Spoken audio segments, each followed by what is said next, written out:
Olá a todos, bem-vindos à segunda parte da entrevista do Think Tank Hard Talk com a professora Paula Costa e Silva. Se você chegou nesse vídeo agora e não assistiu a primeira parte da entrevista, o link está na descrição. O Think Tank Hard Talk é um projeto que a gente conta como coordenador acadêmico com a Fabiana Leite, com o Gustavo Vaughan, com o João Marçal Martins e com o Sérgio Nascimento. Aqui eu gostaria de agradecer muito pelo empenho ao longo desse ano nesses projetos. Também convido a todos a assistirem as outras entrevistas do Think Tank Hard Talk que estão aqui no canal Arbitragem. Queria agradecer também ao nosso patrocinador, a Simonagem Certeza Técnica, a todos os mantenedores do canal Arbitragem. Então, passo a palavra de volta para o professor Carmona para essa segunda parte da entrevista. Professor. Muito bom. Fabi, agora nós temos um bloco que foi dedicado à diversidade e cultura, que é um tema da hora, né? Então vamos lá, quais são as perguntas? Obrigada, professor. Estou ansiosa também para saber a resposta dessa. Professora, em vossa experiência como árbitra, como a senhora geralmente lida com partes e advogados de diferentes jurisdições e culturas?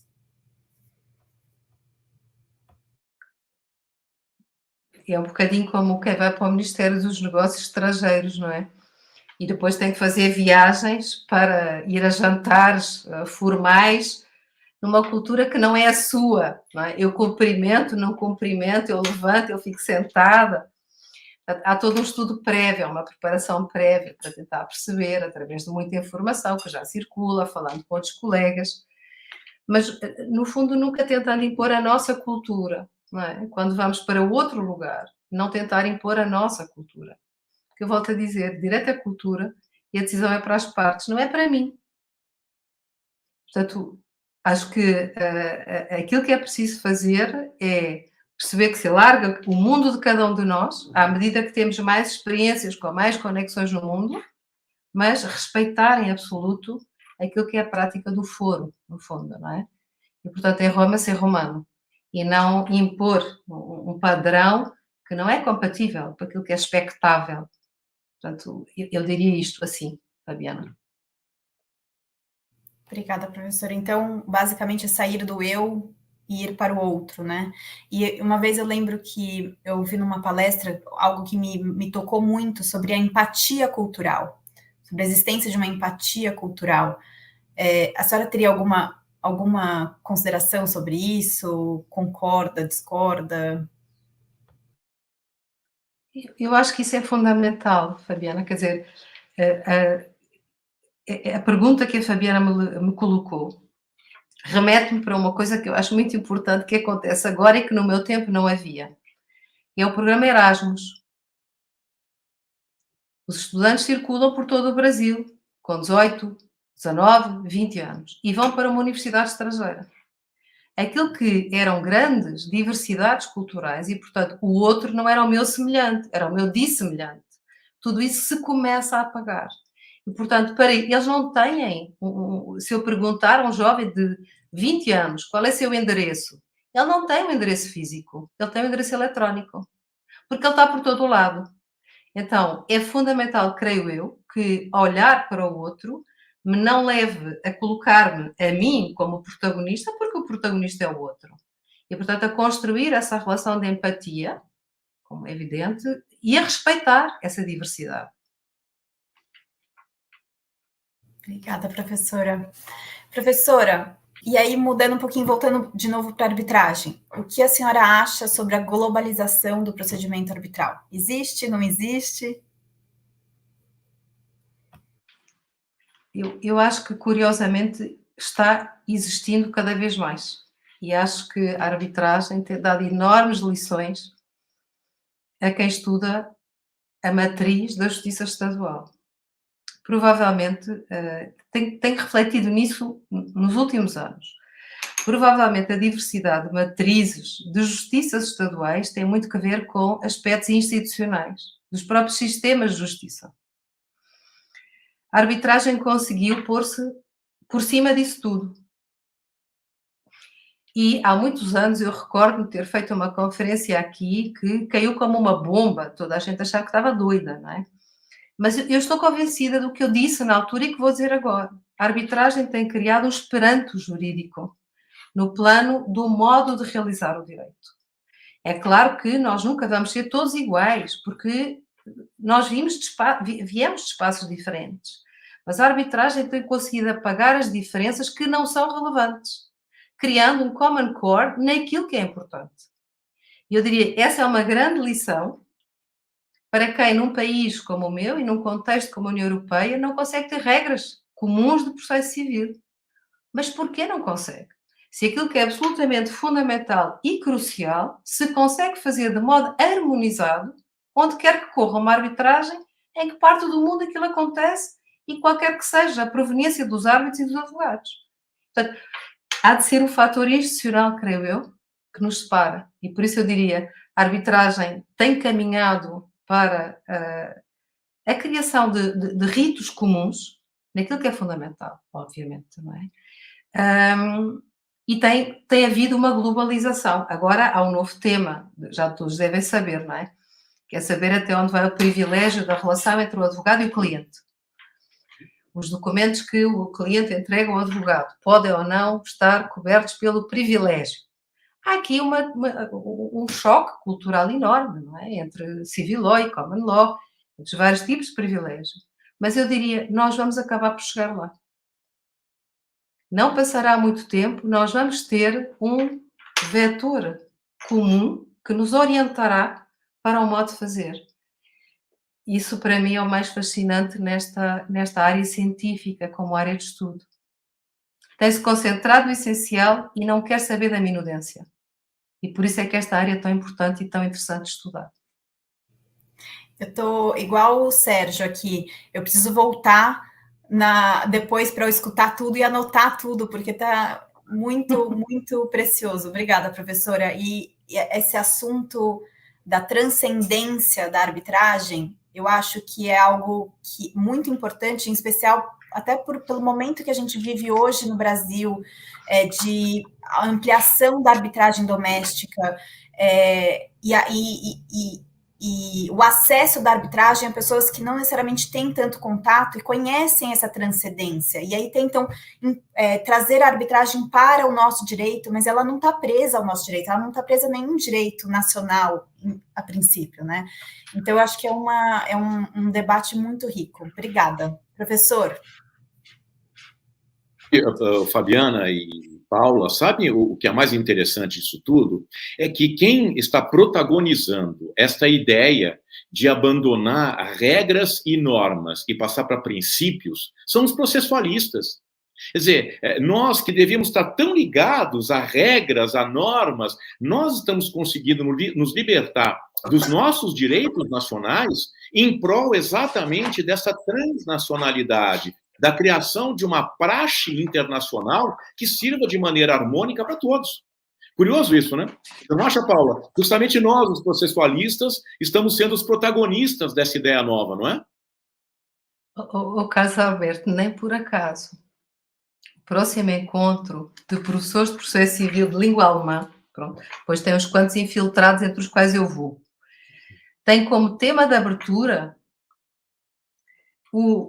vamos dizer adeus às regras e vamos ficar nos grandes princípios constitucionais da jurisdição. Essa é a conferência de abertura logo do Congresso e, portanto, os processualistas estão a abandonar tudo isso, não é? A abandonar tudo isso. Pois é. Eu acho que é a nova era finalmente a era de Aquários para o processo. Já não era sem tempo, né? Isso é muito bom.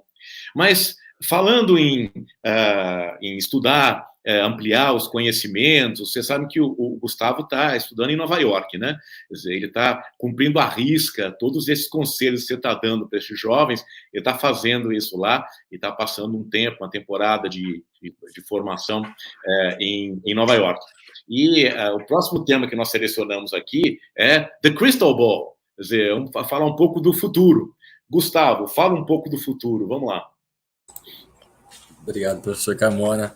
Antes de falar do futuro, não queria deixar de comentar o que foi dito agora sobre essa questão da principiologia na arbitragem também, né? Acho que tem sido muito estudado também sob a ótica do direito brasileiro a questão dos princípios constitucionais do processo arbitral, como trazer um pouco da Constituição, né, que acredito que em Portugal também seja esse mesmo sistema, como lei maior, para dentro da arbitragem, no sentido de garantir direitos fundamentais das partes na arbitragem. Claro que sem processualizar indevidamente a arbitragem.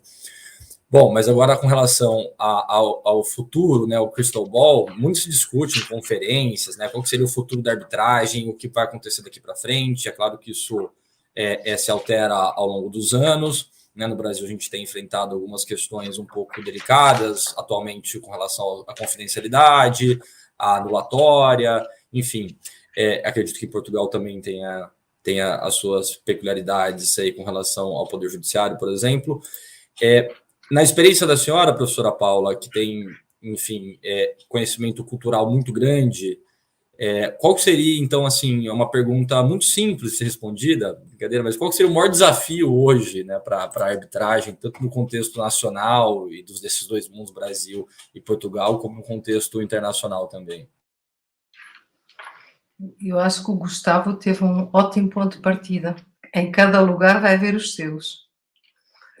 Porque a arbitragem existe para resolver conflitos, tipicamente comerciais. Ora bem, os sistemas económicos não são iguais, a maturidade dos sistemas económicos não é igual, a densidade dos sistemas políticos não é igual, e, portanto, tudo isso vai impactar, como é evidente, creio eu, em desafios para espaços muito específicos.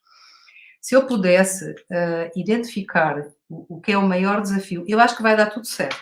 E, portanto, se as coisas não se precipitarem, tem tudo para dar certo e para continuar a dar certo, porque a arbitragem tem dado certo, tem dado muito certo.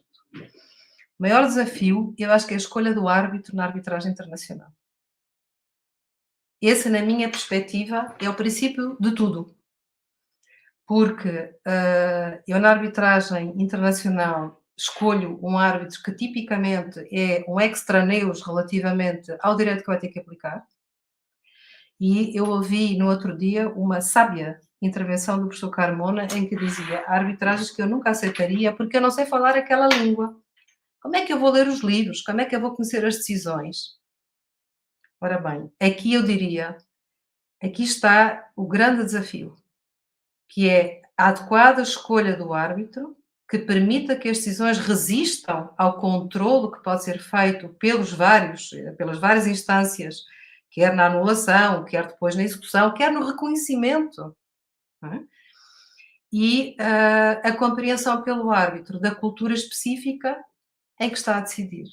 Portanto, a escolha do árbitro eu acho que vai ser crucial para que tudo continue a dar certo ou para que as coisas possam começar a dar muito errado. Perfeito, professor. Pois há milhões de outras coisas, claro, mas... Claro, não, você tocou num ponto fundamental, que é justamente a figura do árbitro, né, e super importante aí, processo arbitral. Não me lembro de quem é agora essa frase, mas tem uma frase famosa, né, de tanto melhor a arbitragem quanto melhor é o árbitro, algo nessa linha que pode bem representar a resposta da senhora com relação ao futuro da arbitragem. Professor Carmona, muito obrigado. Obrigado, Gustavo. Nós estamos já entrando num outro tema, que é o da anulação da sentença arbitral, e isso causa realmente pânico nos árbitros, e esse pânico dos árbitros pode gerar atitudes dentro da arbitragem que aproximam a arbitragem da psicologia, né? Quer dizer, nós precisamos ver que tratamento a gente vai dar para os árbitros para que eles resistam a estas pressões dentro de um tribunal arbitral para evitar, eventualmente, a anulação das deliberações arbitrais. Então, o João selecionou um tópico aqui específico que é sobre risco de anulação. Então, vamos lá. Quais são as suas perguntas, João? Obrigado, professor Carmona. Professora Paula, o que nós pensamos aqui? Muito se discute, né? Tem até um estudo famoso de Queen Mary sobre a paranoia do devido processo legal. A senhora acredita que realmente existe essa due process paranoia, ou é algo que hoje já teria sido superado pelos tribunais arbitrais?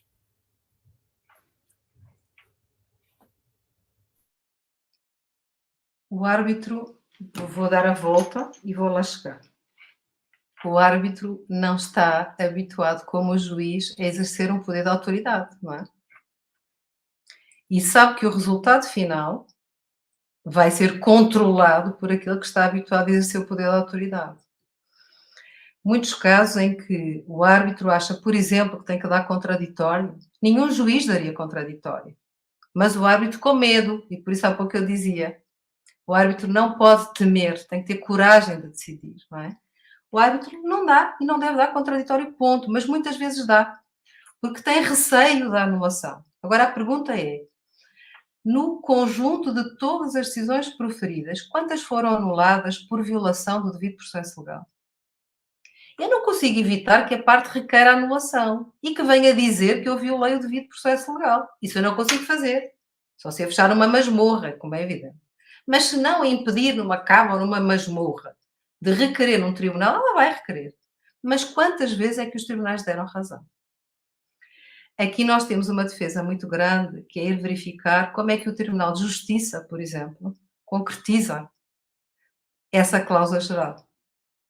E aquela é a nossa bitola, é o nosso parâmetro. Portanto, se os tribunais estaduais podem fazer daquela maneira e não violam, então eu, se fizer, também não estarei a violar, como é evidente. Mas eu compreendo. E muitas vezes tenho que dizer aos meus colegas, não há que dar contraditório, vamos só atrasar o processo, encher o processo com mais papel, com mais perturbação, não há nada para fazer. Mas e a anulação? Deixem. Vamos fundamentar devidamente. Se quiserem pedir a anulação, pronto, lá cá estamos nós. Também não posso ter medo de que a decisão seja anulada, como é evidente, não é? Agora, obviamente, tudo isto feito com consciência e razoabilidade, conhecendo a jurisprudência, vendo o que é que tem sido feito e, portanto, também não tendo atitudes temerárias, não é? Mas eu creio que esta diferença de papel, função da autoridade típica num juiz, não função da autoridade tipicamente num árbitro, leva a que os árbitros tenham receio dessas anulações. É verdade. E a senhora foi num ponto, né, muito preciso, porque hoje no Brasil se discute, sai na mídia, o número de ações anulatórias que vem crescendo, mas não adianta também pegar esse número sem fazer uma análise da quantidade do todo, né, de quantas arbitragens também não foram parar no judiciário. E aí a pergunta aqui sobre sabendo que nós estamos falando de dois mundos, Brasil e Portugal, é saber como é que é o panorama, já que no Brasil tem esse receio com a quantidade de anulatórias, mas como é que tem acontecido em Portugal? Há também um receio das arbitragens irem parar no judiciário? João, e eu acho que vai haver em todo o mundo, não é? Todo o árbitro vai sempre temer isso, aí eu acho que não há diferença. Só os árbitros que eu diria já estão absolutamente muito experientes, não é o meu caso, como é evidente, não é? Aí não têm nenhuma reserva nem nenhuma restrição. Pronto, já viram tantas acontecerem, já sabem que nada acontece, que vão adiante, não é? O Sr. Carmona seguramente não vai ter este temor. E, portanto, vai saber perfeitamente quando dá e quando não dá. Pronto, depois quer ir para o judiciário, depois vão para o judiciário, o que é que a gente pode fazer? Nada. Ficar em casa tranquilamente, porque a nossa função já se esgotou. Ponto. Professor Carmona, já que o senhor foi nominalmente citado, passo a palavra para você. É isso mesmo, não há como evitar, inclusive ações frívolas. E você sabe que eu até evito ler estas petições iniciais que eventualmente envolvam algum processo em que eu atuei, até para não ficar irritado. Quer dizer, deixa aí os tribunais lidarem com isso. O fato, João, é que os tribunais estão reagindo muito bem a essas anulatórias frívolas. E realmente os advogados que tentam a sorte com o Poder Judiciário e sem ter realmente uma causa em que haja uma violação clara de algum direito, alguma perspectiva importante da arbitragem, se dão mal no tribunal. É verdade que às vezes não se dão mal em primeira e segunda instância, mas no Superior Tribunal se dão mal.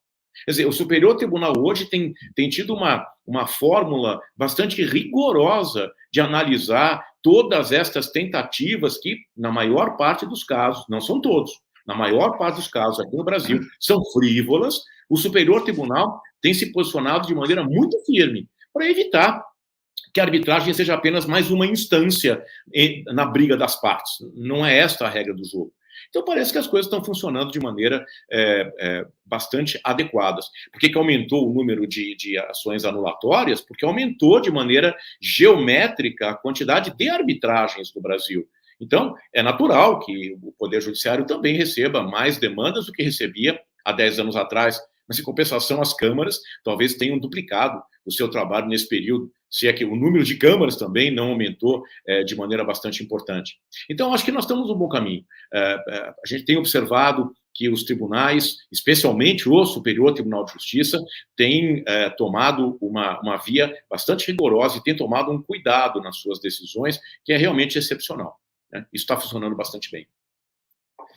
Mas agora chegou o momento final da nossa entrevista e o Sérgio selecionou uma série de perguntas que eu diria até um pouco bisbilhoteiras, viu, Paulo? Ele quer saber um pouco da sua vida pessoal. Mas vamos satisfazer, dentro do possível, a curiosidade do Sérgio, né? Vai, Sérgio. Olha, professora Paula, você é uma grande expoente da arbitragem. E quando a gente lida com uma pessoa assim, a gente se inspira não só profissionalmente, como também pessoalmente. Daí que vem a nossa curiosidade em fazer algumas perguntas mais de cunho pessoal. E a primeira delas é conhecer um pouco qual que é a sua rotina de trabalho e como que você equilibra vida profissional com vida pessoal. Eu creio que não tenho bem uma rotina. Eu acho que isso também depende muito de como cada um de nós funciona, não é? Eu tenho horários apenas na faculdade, nas aulas, eu não tenho mais horários. E depois eu tenho problemas na cabeça. Pronto, de vez em quando acordo 2 da manhã com o problema e lá vou eu e anoto no papel. Pronto. Então, não é bem uma rotina. Tudo isso, e isto é mesmo a verdade. Eu acho que tudo aquilo que nós fazemos com grande paixão acaba por nos absorver. E se para nós for apaixonante resolver quebra-cabeças, que é o que tipicamente nos pedem que façamos, não é? Nós não temos rotina. Nós temos um único objetivo. É como um quiz, resolver o quiz. Pronto. Então, lá vão as coisas. Mas até agora não. Acho que nunca houve um colapso do lado da vida pessoal por causa da vida profissional. Sempre houve tempo para tudo. E às vezes acho eu, até com prejuízo da vida profissional, porque eu gosto de muitas coisas, e então às vezes é difícil eu voltar para casa e sentar-me aqui a trabalhar, mas pronto. Mas tudo se consegue fazer, Sérgio. Acho que nunca o trabalho deve ser a coisa que nós achamos que é a razão da nossa existência. Eu costumo dizer aos alunos, e não sei se eles pensam que isto é retórica, mas não é. Eles são a razão da minha existência. Os alunos. É só isso. O resto não é razão da minha existência. Portanto, o poder de um professor universitário, creio eu, está na ponta da língua. Não está em cargos, não está em nada disso. Na ponta da língua. E então, isso, para mim, eles são a razão de existir. Não é? O resto, tudo se acomoda. Tudo se faz. Tudo se vai gerindo. Obrigada. Acho que isso é uma característica de profissionais de excelência como a senhora, né, professora? A vida profissional acaba se misturando muito com a pessoal e a gente não tem essa rotina. Indo para a segunda pergunta, qual que seria o seu hobby e qual que é a sua noção de luxo? A noção de luxo é o silêncio. Essa é a noção de luxo, o silêncio, que permite uma enorme paz interior, não é? E sem paz interior eu acho que é tudo muito mais difícil. O meu hobby, eu acho que é observar, escutar e pensar. É o que eu gosto realmente de fazer, observar, escutar e pensar. E depois gosto muito de mar com água quente, de preferência na praia. Que quando eu estou na praia, com estas características, eu consigo observar, escutar e pensar. E fazer outra coisa que eu há pouco lhes dizia, que é maravilhar-me com a imensidão de beleza que rodeia a minha existência. E, portanto, no fundo, reduzir-me ao grãozinho que ali está sentado, não é? Naquela praia, e compreender como há tanta coisa que está para além e que tanto preenche a minha vida e que tanto lhe dá beleza e consistência, não é? E depois gosto muito de música. E a música faz parte sempre da minha vida. Que é engraçado, porque é o silêncio e a música, não é?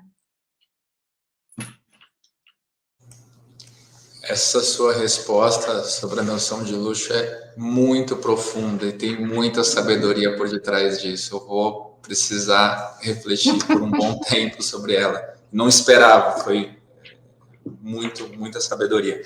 E espero que a senhora gosta de praias, né? Nós temos aqui um vasto litoral, acho que não tão belas quanto as praias de Portugal, mas em breve, no futuro próximo, a senhora vai, se puder vir ao Brasil, aproveitá-las também. Professor Carmona, devolvo a palavra a você. Obrigado, Sérgio. O professor Carmona, diga. Desculpa interromper, que a professora Paula acabou de comentar sobre música, então ficou a dúvida, mas ela prefere fado ou samba? Tem lugar para tudo, João. Depende do dia, depende do estado de espírito. No outro dia, com os alunos do 3º ano, eu já não sei o que foi a dica, que eu disse, isso é igual ao garçom nessa mesa de bar. E eles disseram, o que é isso? Então eu comecei a cantar a canção do Reginaldo Rossi. Eu disse, procurem na internet. Então todo mundo cantando garçom nessa mesa de bar do Reginaldo Rossi, no Anfiteatro 1 da Faculdade de Direito. Eu pensei, se entra o presidente do Conselho Pedagógico, eu estou frita, não é isso? Então, fado tem a sua circunstância, samba tem a sua circunstância. Tudo é maravilhoso.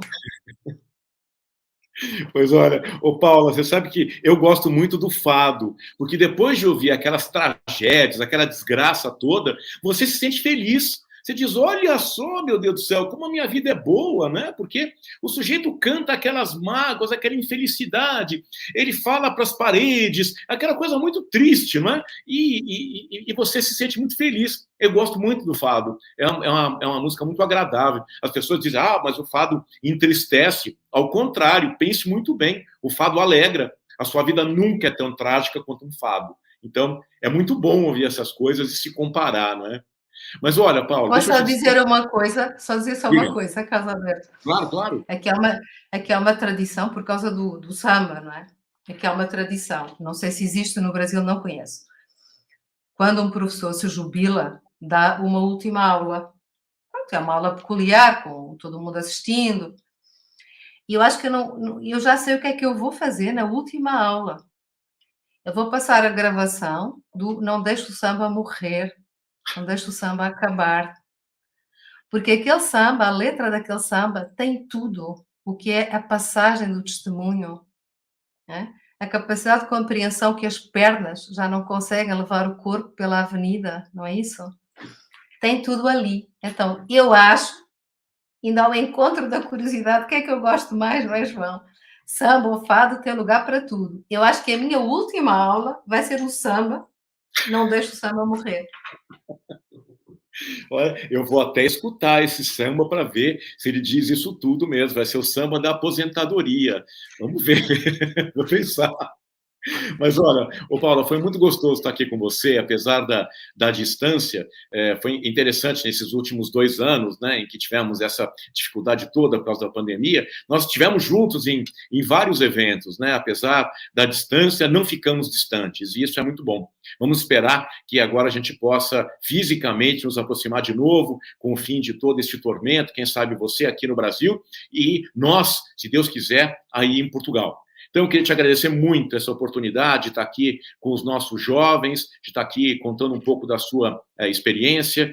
Me congratulo com o Lauro e com o canal Arbitragem por ter protagonizado mais esta entrevista, mais este evento. E saúdo, então, todos os nossos ouvintes, para quem ficam essas lições muito agradáveis, muito interessantes e, mais que tudo, muito profundas, né? Obrigado a todos. Um grande abraço. Obrigada.